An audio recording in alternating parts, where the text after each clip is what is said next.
En la segunda lectura que hemos escuchado, el apóstol, dirigiéndose a los tesalonicenses, pide por ellos y dice que Dios os dé la perseverancia de Cristo. Esto parece referirse principalmente a la tolerancia de males por Cristo, o también la tolerancia de males que uno tiene que tener en esta vida a ejemplo de Cristo. Pero también puede referirse a la perseverancia que da Cristo. Os dé la perseverancia de Cristo. Nos vamos a referir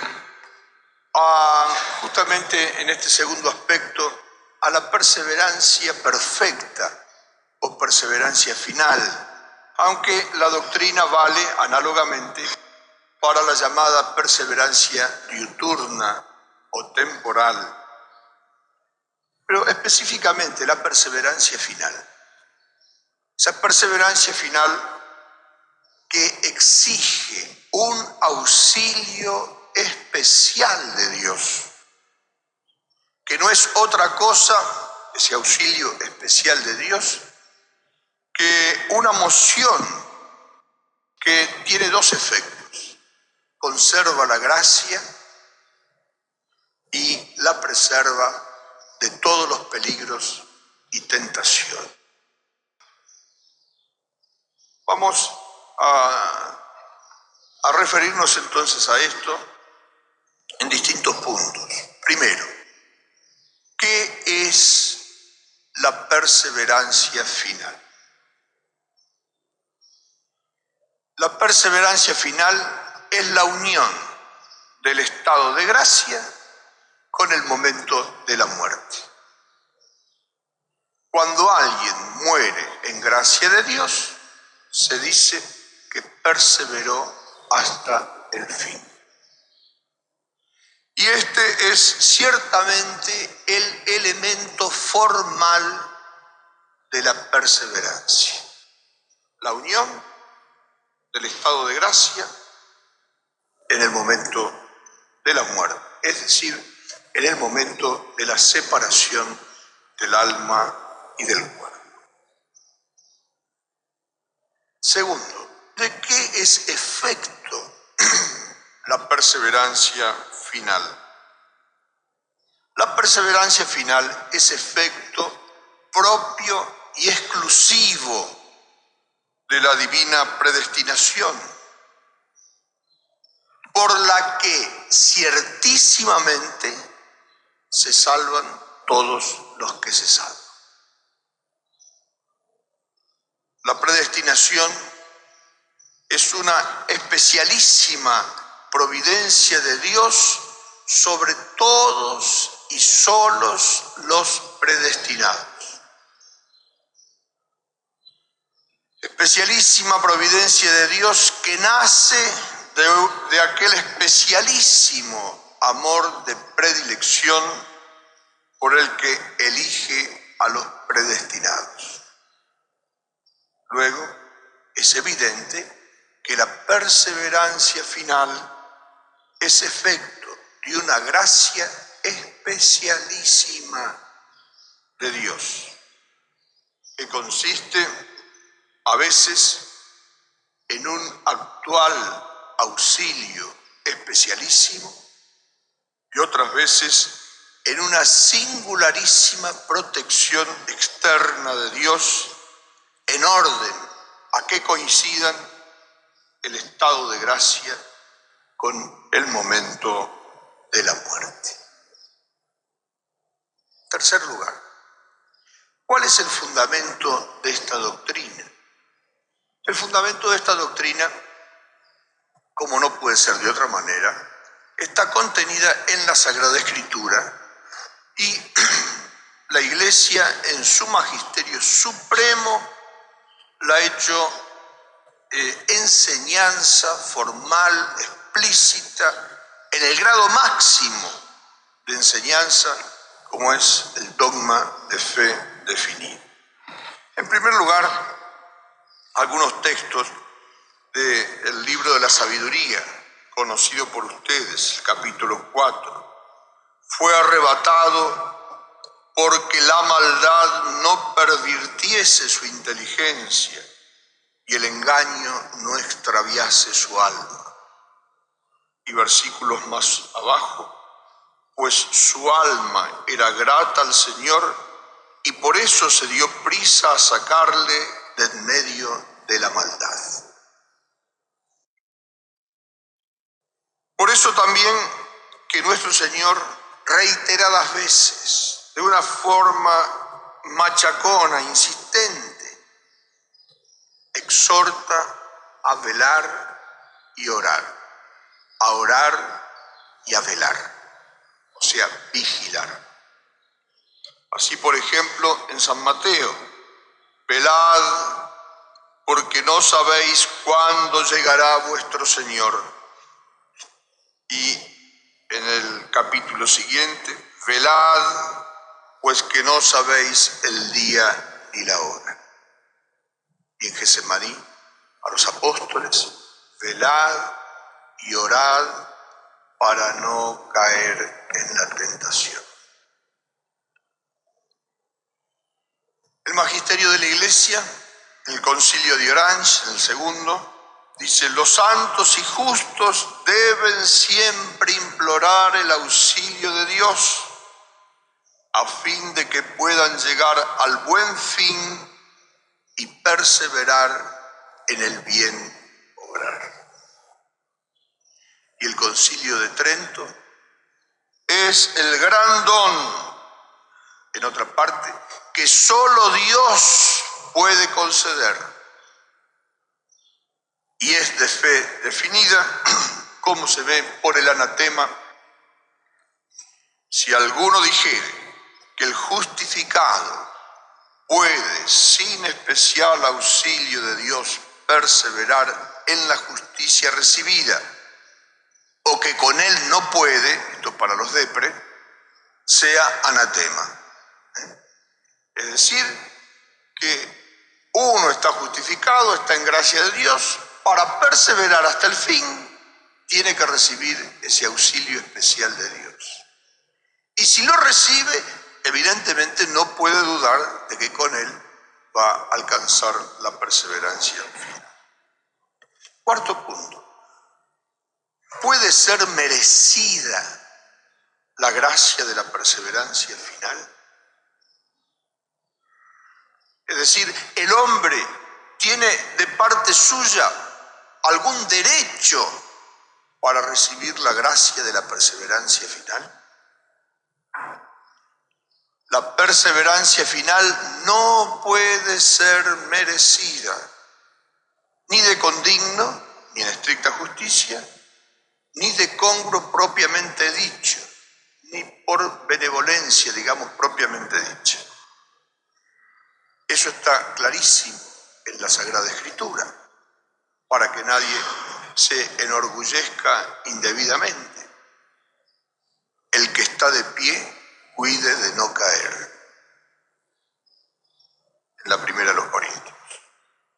San Pablo, el gran apóstol de los gentiles: nada me arguye la conciencia, mas no por eso me creo justificado. Quien me juzga es el Señor.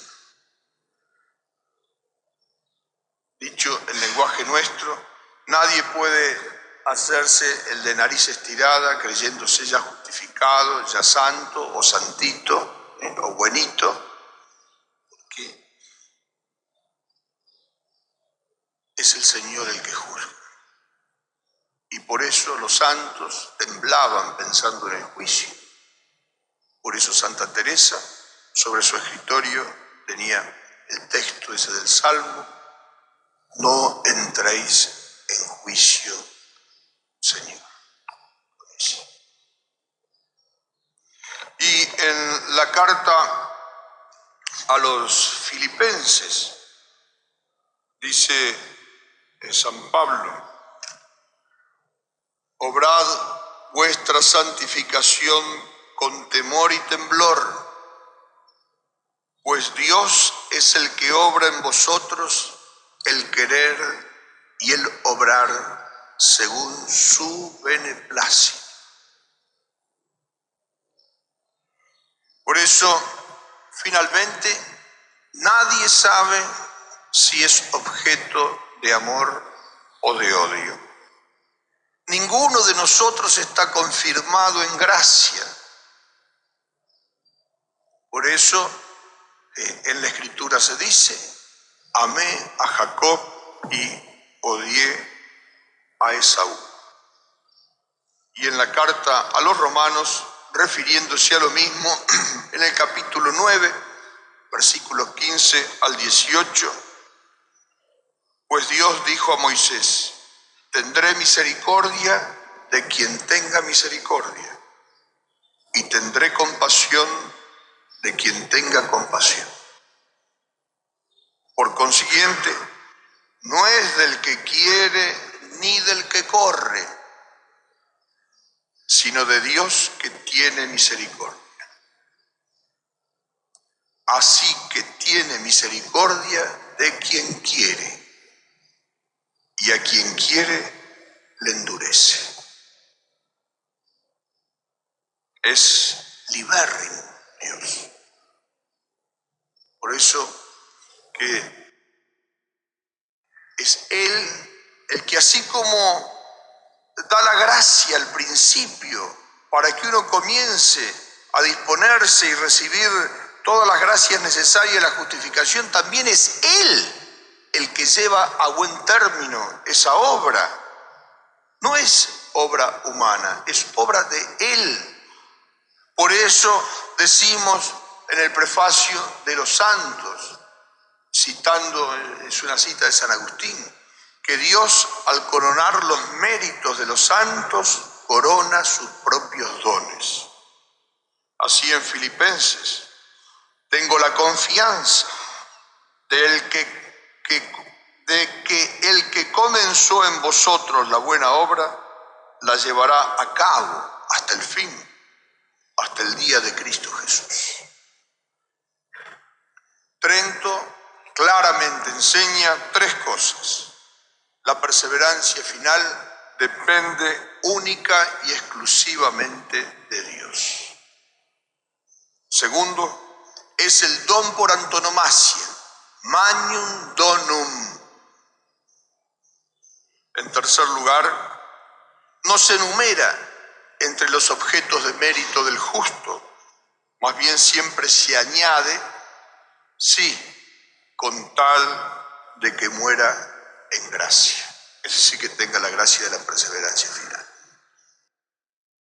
En quinto y último lugar, ¿puede pedirse la gracia de la perseverancia final?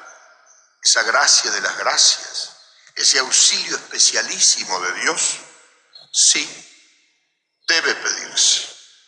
Humildemente debe impetrarse de Dios para uno mismo y para los demás, aunque ese mismo pedir no es de modo infalible. Se puede pedir, en primer lugar, enseña el Arausicano II, que la ayuda de Dios debe ser implorada por todos los justificados para poder perseverar en el bien y llegar al puerto de la salvación. A lo segundo, no es infalible, porque una de las condiciones que exige la oración para ser infalible es la perseverancia en el orar. La perseverancia debe ser el principio de la oración perseverante y no el término u objeto obtenido por ella. Por eso hay que aprender a crecer en la confianza en Dios. Sé en quién he puesto mi confianza, dice San Pablo. Hay que crecer en el amor a Dios, en esa certeza de su misericordia, porque es eterna su misericordia. Sabiendo que no hay cosa de acá de la tierra, no puede y debe juntar esas que dicen los teólogos, señales de predestinación. Cuanto más haya en un alma, mejor. Pero la perseverancia final ha de ser siempre un auxilio especialísimo de Dios. Por eso, no hace mucho, un sacerdote que estaba en terapia intensiva, sabía que iba a morir en cualquier momento, lo que pedía era perseverar hasta el fin. Porque aún en esos momentos, aunque parezca que faltan 5 minutos para que uno muera, todos tenemos experiencia de lo que es el pecado, de lo que es la tentación. Te puede venir la chiripiorca en ese momento y afloja, bueno, total, me desespero, que murió. Y si cometió pecado, evidentemente no perseveró hasta el fin. Recuerdo, hace ya bastantes años, un cardenal de la iglesia tomaba vacaciones con nosotros en Santa Rosa de Calamuchita.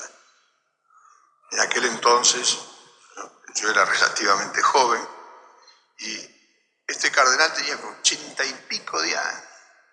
Me acuerdo abajo de una guaribay en Santa Rosa de Calamuchita, él con un guardapolvo gris, y decía: pidan para mí la gracia de la perseverancia final. Yo dije, ¿cómo puede un cardenal de la iglesia no perseverar? Sí, puede no perseverar.